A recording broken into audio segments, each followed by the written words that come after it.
तो जहाँ नई कॉलोनी कटी है वहाँ तक भी हमने पानी पहुँचाने का काम करा। टैंकर माफिया को हमने बिल्कुल ख़त्म करा है और घर घर पानी देने का काम दिल्ली में हमने करा है। लेकिन आज भी भारी मात्रा में टैंकर पहुंचते हैं पानी के लिए सर? ऐसा नहीं है, मैं भी दिल्ली के, मेरे भी चक्कर लगते रहते हैं, मैं भी क्या है लोगों को जानता हूँ, वहाँ से काफ़ी रिपोर्टें आती हैं। दिल्ली का क्या कर रहा है, पानी घर घर पहुँचाने का काम किया है और फ्री पानी 20,000 लीटर देने का काम किया है। उत्तर प्रदेश में सबसे बड़ी समस्या जो है वो है यहाँ के कानून व्यवस्था की। यहाँ जितनी भी पार्टियाँ आज तक आई हैं सब ने कहा कि हम ये भ्रष्टाचार मुक्त प्रदेश बनाएंगे, मगर बनाया नहीं है। सपा अगर अच्छी थी तो फिर क्या करें, वो हार क्यों गई? फिर बीजेपी क्यों आई? बसपा अगर अच्छी थी तो बसपा क्यों हार गई? इन लोगों ने जातिगत राजनीति की है, हमने जातिगत से ऊपर उठ कर राजनीति की है। हमने अगर बिजली फ्री की है सबकी की है, बस में महिला फ्री है सब फ्री है। स्कूल अच्छे बनेंगे तो सभी के लिए बनेंगे। आज जनता चाहती है कि स्कूल अच्छे बने, अब जनता पक गई है हिंदू मुस्लिम की बात कर सुनते हुए। ये लोग हिंदू से मुसलमान को डरा रहे हैं, मुसलमान से हिंदू को डरा रहे हैं, काम की बातें नहीं कर रहे। अब आम आदमी पार्टी इनको ये सिखा देगी कि अब इनको क्या करें, मुद्दों की राजनीति करनी होगी। अब मुद्दों पर बात करेंगे ये लोग। देखिए, आम आदमी पार्टी का जो जन्म हुआ है वो आंदोलन से हुआ है और हम लोग ये कहकर आए थे कि हम यहाँ राज भोगने नहीं आए हैं, हम हिंदुस्तान की राजनीति को बदलने आए हैं। आज हमने पानी की, बिजली की 300 यूनिट की बात करी तो अब सारी पार्टियाँ कहना शुरू कर दिया कि हम भी 300 यूनिट बिजली फ्री देंगे, हम हाफ रेट कर देंगे। जब ये लोग इस काम को कर सकते थे तो मुलायम सिंह यादव भी 3-4 बार मुख्यमंत्री रहे हैं, अखिलेश यादव भी रहे हैं, तो तब तो इन लोगों ने नहीं किया। कहीं ना कहीं ये लोग पब्लिक को धोखा दे रहे हैं और हमने कहा था हम हिंदुस्तान की राजनीति को बदल देंगे। हमें लगता है कि वाकई हम हिंदुस्तान की राजनीति को बदल रहे हैं।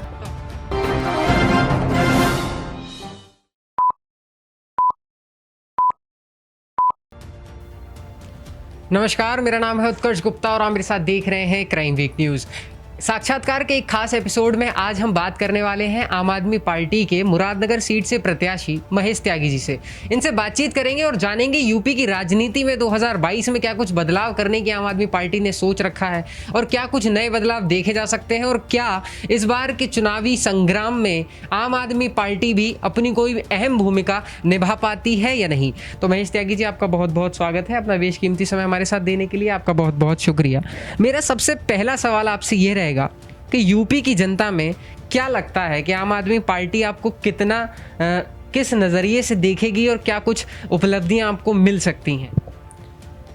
देखिए जी, हम तो उत्तर प्रदेश का में जो है दिल्ली का मॉडल ही लेके चल रहे हैं और दिल्ली के मॉडल को जनता बहुत पसंद कर रही है। जैसे कि 300 यूनिट बिजली वाला मैटर है कि सब परिवार को 300 यूनिट बिजली दी जाएगी, अच्छे स्कूल बनाए जाएंगे, हर गांव में मोहल्ला क्लिनिक बनाया जाएगा और जिस तरह हमने दिल्ली में 10 लाख रोज़गार दिए हैं, इस तरह ही क्या अगर उत्तर प्रदेश में हर 6 महीने में हम 1 लाख रोज़गार देंगे और एक ईमानदार सरकार, भ्रष्टाचार मुक्त सरकार प्रदेश को चला कर दिखाएंगे। और पहले जनता के पास कोई विकल्प नहीं था, आज आम आदमी को जनता विकल्प के रूप में देख रही है। आम आदमी पार्टी को एक विकल्प के रूप में देख रही है और हर 6 महीने बाद रोजगार संभव कराना, इतनी बड़ी जनसंख्या में ये संभव हो पाएगा? देखिए, जब हमने 2 करोड़ की जनसंख्या में दिल्ली में 10 लाख रोजगार लोगों को देकर दिखा दिया तो ये तो 22 करोड़ की जनता है और फिर यहाँ का बजट भी बहुत ज़्यादा है। इन किसी भी सरकार ने लोगों को रोज़गार नहीं दिया। हमारी जो सोच है, हर घर को, हर परिवार को रोज़गार देंगे और हर परिवार को काम देंगे। हमारा तो कहना ये है जैसे कि हिंदुस्तान और चाइना साथ ही आज़ाद हुए थे, आज चाइना कहाँ तक आगे निकल गया। हम लोगों को कच्चा माल देंगे और उनसे क्या करें, उस माल को तैयार कराकर उसे मार्केट में बेचकर उनका जो पैसा उन्हें मिलेगा उन तक पहुँचाने का काम करेंगे, उन्हें मार्केट देने का काम भी करेंगे। अच्छा, कहीं ना कहीं लोकल फॉर वोकल की चीज़ को भी आप आगे बढ़ाएंगे, तो इस मंत्र से संतुष्ट हैं? हाँ जी, लोकल फॉर वोकल को आगे बढ़ाएंगे और लगातार उस पर काम करेंगे। तो इस बार 2022 के चुनावों के लिए आम आदमी पार्टी ने क्या कुछ तैयारियां की हैं? आम आदमी पार्टी घर घर जा रही है और लोगों को दिल्ली की योजना के बारे में बता रही है और लोग उससे बहुत खुश हैं, बहुत तेज़ी से जुड़ रहे हैं और लोगों को दिल्ली की योजनाएं सारी पसंद हैं, तो लोगों का रुझान बहुत अच्छा है। तो कुल मिलाकर के हम कह सकते हैं कि आप लोगों के मन में यही है कि दिल्ली का मॉडल जो है सारी राज्यों में लेकर के जाएंगे, जैसे कि आपने पंजाब में भी वही घोषणाएं की, उत्तराखंड में भी वही घोषणाएं की और उत्तर प्रदेश के लिए भी वही रहेगा। तो दिल्ली मॉडल को एक उदाहरण के तौर पर आप सभी जगह दिखाकर उसी आधार पर विकास कार्य के लिए नींव रखना शुरू करेंगे। उत्तर प्रदेश में भी वही सब रहेगा, लेकिन उत्तर प्रदेश में दिक्कतें भी तो बहुत सारी आपको सहनी पड़ेंगी, क्योंकि भारतीय जनता पार्टी ने भी ऐलान कर दिया उधर आपके आदेशों ऐलान को देखने के बाद में कि वो भी अब बिजली जो है मुफ्त में देंगे। उधर अखिलेश सरकार ने, अखिलेश की पार्टी ने भी जो है ऐलान कर दिया कि हम बिजली मुफ्त में देंगे। तो ये सारी चीज़ अगर होड़ लगने लगेगी तो फिर कुछ ना कुछ तो नया ढूंढ के लाना पड़ेगा ना आम आदमी पार्टी को। देखिए, आम आदमी पार्टी का जो जन्म हुआ है वो आंदोलन से हुआ है, और हम लोग ये कहकर आए थे कि हम यहाँ राज भोगने नहीं आए हैं, हम हिंदुस्तान की राजनीति को बदलने आए हैं। आज हमने पानी की, बिजली की 300 यूनिट की बात करी, तो अब सारी पार्टियां कहना शुरू कर दिया कि हम भी 300 यूनिट बिजली फ्री देंगे, हम हाफ रेट कर देंगे। जब ये लोग इस काम को कर सकते थे तो मुलायम सिंह यादव भी 3-4 बार मुख्यमंत्री रहे हैं, अखिलेश यादव भी रहे हैं, तो तब तो इन लोगों ने नहीं किया। कहीं ना कहीं ये लोग पब्लिक को धोखा दे रहे हैं, और हमने कहा था हम हिंदुस्तान की राजनीति को बदल देंगे। हमें लगता है कि वाकई हम हिंदुस्तान की राजनीति को बदल रहे हैं। तो आपका ऐलान तो ये भी था, आपका वायदा तो ये भी था कि दिल्ली में सरकार बनने के बाद घर घर पानी पहुंचेगा, पहुंचा? हाँ, दिल्ली में अधिकतर घर घर पानी पहुंचाने का काम किया है। दिल्ली में करीब 5 लाख लोग हर साल दिल्ली में बस जाते हैं, नई कॉलोनियाँ कट जाती हैं, तो जहाँ नई कॉलोनी कटी है वहाँ तक भी हमने पानी पहुँचाने का काम करा। टैंकर माफिया को हमने बिल्कुल ख़त्म करा है और घर घर पानी देने का काम दिल्ली में हमने करा है। लेकिन आज भी भारी मात्रा में टैंकर पहुँचते हैं पानी के लिए सर? ऐसा नहीं है, मैं भी दिल्ली के, मेरे भी चक्कर लगते रहते हैं, मैं भी क्या है लोगों को जानता हूँ, वहाँ से काफ़ी रिपोर्टें आती हैं। दिल्ली का क्या है पानी घर घर पहुँचाने का काम किया है और फ्री पानी 20,000 लीटर देने का काम किया है। उत्तर प्रदेश में सबसे बड़ी समस्या जो है वो है यहाँ के कानून व्यवस्था की। यहाँ जितनी भी पार्टियाँ आज तक आई हैं, सब ने कहा कि हम ये भ्रष्टाचार मुक्त प्रदेश बनाएंगे, मगर बनाया नहीं है। सपा अगर अच्छी थी तो फिर क्या करें, वो हार क्यों गई? फिर बीजेपी क्यों आई? बसपा अगर अच्छी थी तो बसपा क्यों हार गई? इन लोगों ने जातिगत राजनीति की है, हमने जातिगत से ऊपर उठ कर राजनीति की है। हमने अगर बिजली फ्री की है, सबकी की है, बस में महिला फ्री है, सब फ्री है। स्कूल अच्छे बनेंगे तो सभी के लिए बनेंगे। आज जनता चाहती है कि स्कूल अच्छे बने, अब जनता पक गई है हिंदू मुस्लिम की बात कर सुनते हुए। ये लोग हिंदू से मुसलमान को डरा रहे हैं, मुसलमान से हिंदू को डरा रहे हैं, काम की बातें नहीं कर रहे। अब आम आदमी पार्टी इनको ये सिखा देगी कि अब इनको क्या करें, मुद्दों की राजनीति करनी होगी। हम मुद्दों पे बात करेंगे ये लोग। मतलब धर्मवाद की राजनीति और जातिवाद की राजनीति आपकी तरफ से नहीं होगी। तो फिर उत्तराखंड में इतने बड़े बड़े ऐलान क्यों? देखिए, उत्तराखंड की अपनी, वो भी तो एक धार्मिक पहलू से जोड़कर ही देखा जाएगा ना सर। उत्तराखंड की जो जमीन है वो तो वैसे ही एक तीर्थ स्थान है। अगर वहाँ के लोगों को ज़्यादा खेती का रूप तो है नहीं, वहाँ ना ज़्यादा फैक्ट्री हैं, वहाँ तो जितने भी जो यात्री यहाँ जाते हैं यात्रा करने के लिए, उन्हीं से ही कमाई है, इसलिए उस चीज़ को बढ़ाया जाएगा, उसमें क्या बुराई है। अच्छा, अगर हम बात कर लेते हैं दिल्ली मॉडल के आधार की ही अगर हम बात कर लेते हैं, और कहते हैं कि केजरीवाल जी ने वादा किया था कि यमुना का पानी जो है बिल्कुल स्वच्छ कर देंगे, लेकिन अब तक क्या हो पाया है? तो फिर यूपी की सरकार, यूपी की जनता जो है किस आधार पर विश्वास कर ले आपकी पार्टी पर? केजरीवाल जी ने कहा था कि मैं 5 साल के अंदर जमुना को साफ कर दूंगा। आपने अभी सुना होगा, पीछे उन्होंने कहा था कि अगर मैं 5 साल तक जमुना को साफ नहीं करा पाया तो आप मुझे वोट मत देना। अभी तो 2 साल भी नहीं हुए पूरे, तो जब 5 साल तक पूरे हो तो साफ हो जाएगी। कर रहे हैं, कोशिश करी जा रही है, काम चल रहा है उस पर। इस बार यूपी में 403 सीटों पर चुनाव लड़ने का पूरा ऐलान हुआ था, तो उस पर क्या कुछ तैयारियां हैं? करीब 230 के करीब हमारे टिकट जो है डिक्लेयर हो चुके हैं। बाकी पूरी 403 विधानसभाओं पर हम चुनाव लड़ेंगे और हमें उम्मीद है कि जनता पूर्ण हमारा समर्थन करेगी। जनता बदलाव चाहती है और बदलाव की राजनीति हर प्रदेश में दिखाई दे रही है और आम आदमी पार्टी का जनाधार बढ़ रहा है। हाँ, ये ज़रूर है कि हमें मीडिया ने कम दिखाया है, क्योंकि हम लोगों पर उतनी सुविधाएं नहीं हैं। बीजेपी और इन पर कांग्रेस और समाजवादी इन लोगों पर ज़्यादा हैं, मगर हमारी जो है जनता से हमारा जो है सीधा संवाद है, जनता हमें सपोर्ट करेगी। इन लोगों ने बीजेपी 5-7 दलों को मिलाकर चुनाव लड़ रही है और समाजवादी 12-14 को मिलाकर चुनाव लड़ रही है, गठबंधन करके चुनाव लड़ रही है। हमारा गठबंधन तो जनता से है, हमें तो जनता वोट देगी।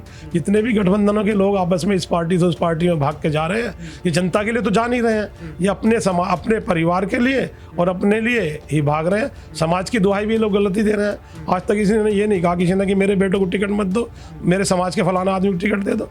टिकट बेटे को मांगते हैं, बात समाज की करते हैं, धोखा देना सीधा सीधा।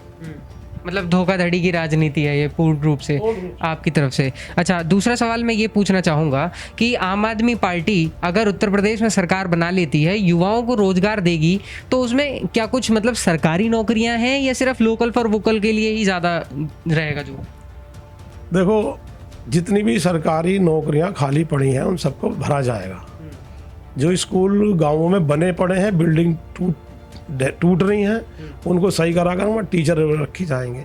और जिस तरह मोहल्ला क्लिनिक वहाँ खुले, मोहल्ला क्लिनिक वहाँ खोले जाएंगे, तो वहाँ डॉक्टर भी बढ़ेंगे, कंपाउंडर भी बढ़ेंगे, वार्ड बॉय भी बढ़ेंगे, सबकी तो इस तरह सबको नौकरी दी जाएगी। ये राम मंदिर का मसला जो हो गया, वो उत्तर प्रदेश की जनता के लिए बहुत ही महत्वपूर्ण था। राम मंदिर बनने की शुरुआत भी हो गई, लगातार बन भी रहा है, काम भी चल रहा है। उसके बाद अब जो 2022 में चुनाव होने हैं, उसके लिए एक अहम मुद्दा बन चुका है कृष्ण जन्मभूमि का। तो कृष्ण जन्मभूमि अब एक बड़ा मुद्दा है। आम आदमी पार्टी इसको किस रूप से देखना पसंद करती है? देखिए, राजनीति में धर्म को खींचना, मंदिर मस्जिद को खींचना, ये लोग तो वही खींच सकते हैं जिन्होंने भ्रष्टाचार करना है इनकी आड़ों में। तो कृष्ण जन्मभूमि आप नहीं बनवाएंगे, इसका मतलब? नहीं, मैं कृष्ण जन्मभूमि तो बनी हुई है पहले ही, मैं कौन बनवाने वाला हूँ? क्यों जी, इसे तो मैं कोई बनवाने वाला थोड़ा, ये तो पहले ही बनी हुई है। इस पे तो देख कर विवाद पैदा करने वाली बात है, ये तो पहले ही बनी हुई है। इस पे तो क्या आग्रह विवाद पैदा करने वाली बात है, ये तो क्या आग्रह परेशान करने वाली बात है लोगों को। तो लोग समझ रहे हैं, अब सब कोई इन बातों पे गौर नहीं कर रहा। हर आदमी काम की बातें चाहता है, रोजगार चाहता है और आपस में भाईचारा चाहता है। अच्छा, मूल रूप से अगर बात करें तो बीजेपी पार्टी जो है वो हिंदुत्व के एजेंडे को लगातार लेकर के आगे बढ़ती है, लेकिन वहीं अभी लेटेस्ट बयान आया संजय जी का, जो आपकी पार्टी से हैं, उनका एक बड़ा बयान आता है कि सीता माता एक पहली टेस्ट ट्यूब बेबी थी। इस बयान के बाद में हिंदुओं के मन में क्या कुछ सवाल उठेंगे, क्या कुछ विचार आएंगे? आपकी पार्टी की छवि किस कदर जा सकती है, इस पर थोड़ा सा तर्क करना चाहेंगे? देखो जो मैंने रामायण में पढ़ा है, वो एक घड़े से पैदा हुई, तो मैं तो मानता हूँ वे तो एक क्या देवी का रूप थी। मैं तो उन्हें भगवान ही मानता हूँ, भगवान राम के जो कर्म थे उन्हें भी भगवान ही मानता हूँ। तो वो भगवान एक हमारा आस्था का है। राजनीति में ये सवाल करना और इनके इधर उधर के जवाब देना मैं तो उचित समझता नहीं। यार, ये तो आप पत्रकारों के लिए भी मैं तो ये समझता हूँ, आप ऐसी बातें भी ना पूछें तो ज़्यादा अच्छा है। ये धर्म तो धर्म की जगह रहेगा, आप काम की बात करें, राजनीति की बात करें, देश की बात करें। धर्म, रामायण, रामचंद्र जी, सीता माता जी, ये सब हमारे पूर्वज हैं। नहीं, आप ही के पार्टी के नेता ने बयान दिया है ना, इसलिए मैंने तो किसी अपने नेता का ऐसा बयान सुना नहीं। अभी लेटेस्ट बयान आया है, बिल्कुल अभी कुछ देर पहले कहीं। आप अगर कह रहे हैं, हो सकता है उनका पर्सनल कोई जवाब दिया हो, पर मैंने तो कोई ऐसा जवाब उनका सुना नहीं। अच्छा, चलिए ठीक है। शिक्षा के क्षेत्र में ही अगर हम बात कर लेते हैं, दिल्ली में सरकारी स्कूलों की जो जिस तर्ज पर उनका ध्रुवीकरण किया गया, या कह सकते हैं कि नवीनीकरण किया गया, सौंदर्यीकरण किया गया, यूपी में अभी स्कूलों की हालत देखेंगे, उस पर आप क्या प्रकाश डालेंगे? देखो जी, जब हम दिल्ली में शिक्षा स्कूलों की बात करते थे, अच्छे स्कूल बनाएंगे, तब भी लोग मजाक बड़ा उड़ाते थे कि नहीं हो सकता है, स्कूल अच्छे नहीं हो सकते, अच्छी पढ़ाई नहीं हो सकती। ये तो नियत की बात है, करने के ऊपर बात है। तो हमारी नियत है स्कूल बेहतरीन बनाएंगे, हम स्कूलों पे काम करेंगे तो स्कूल काम क्यों नहीं होंगे? एक बताइए, जब मैं आप मन बनाऊं कि मैं आज इस घर को साफ करूंगा, झाड़ू मारूंगा, तो झाड़ू मारूंगा, सफाई कर लूँगा। तो मैं स्कूल बनाने की सोचूंगा और हम स्कूल का बजट बनाएंगे, काम करेंगे, तो हम स्कूलों पर काम करेंगे, इसमें कोई दो राय ही नहीं है। हाँ, हम स्कूलों पर काम करके दिखाएंगे। और अब अगर हम कामयाब हो जाते हैं तो हम लोगों से कहेंगे कि अगर अगली बार हमने स्कूल बनाए हो तो हमें वोट दें, और नहीं तो ना देने के आगे के लोग हमें वोट। हम तो कह रहे हैं कि अगर हम 2022 में आ जाते हैं, अगर हम 22 में काम करके ना दिखाएं तो 24 में वोट ना दें लोग। हम तो कह रहे हैं सीधी, क्या हमें कोई इसमें चोरी नहीं है। अच्छा, मुख्यमंत्री का चेहरा कौन हो सकता है?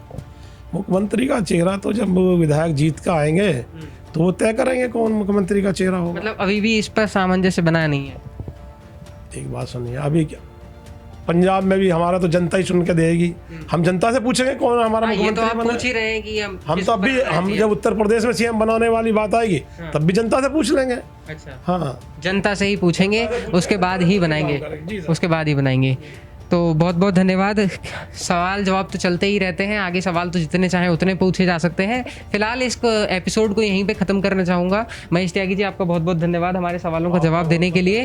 आपने कुल मिलाकर के कहा कि उत्तर प्रदेश की राजनीति में एक नया बदलाव जनता देखना चाहती है और आम आदमी पार्टी भी पूर्ण रूप से तैयार है। कहीं ना कहीं देखना होगा, क्योंकि अभी तक अगर हम बात करें तो इस सत्ता के संग्राम में आम आदमी पार्टी का कहीं भी दूर दूर तक नाम नहीं दिखाई दे रहा। लेकिन जिस तरीके से आम आदमी पार्टी की तैयारियां हैं, लगातार जोर शोर से प्रचार और डोर टू डोर कैंपेनिंग जिस तरीके से लगातार आगे बढ़ती जा रही है, और कह सकते हैं कि कार्यकर्ताओं का जो जोश देखने को मिल रहा है वो कहीं ना कहीं एक बड़ा बदलाव लेकर के आ सकता है। कैमरा पर्सन गौरव दीक्षित के साथ उत्कर्ष गुप्ता, क्राइम वीक न्यूज़,